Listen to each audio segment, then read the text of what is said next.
When we started Dhaka Handicrafts at the 70s, at that time after the war, the economical condition was really worse in the country. This Dhaka Handicrafts really gave the opportunities to the rural people to earn and live at least a better life than the people are surrounded them.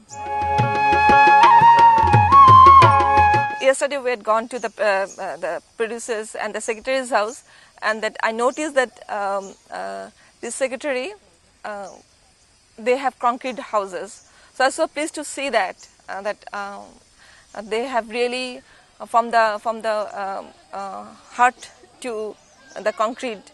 So over 15 to 16 years, they really have Dhaka Handicrafts changed their life. Though it takes time, development takes time. It's not that they can do over the night, but it has really impact on our producer, to whom we are working for a long time.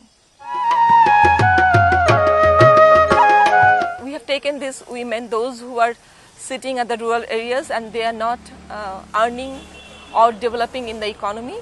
We thought that okay, at least on this particular handicrafts item, we can at least train them so that they also can earn and they could get empowered.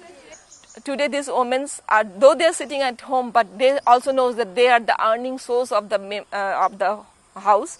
So they know that now we can raise our voice. From the beginning, Dhaka Handicrafts never thought of factory-based work. So we always preferred at the rural areas, so that they don't have to come out of their house. Like if they come out of their house, the society will talk back about them. Even the children will not be adopted in the proper way.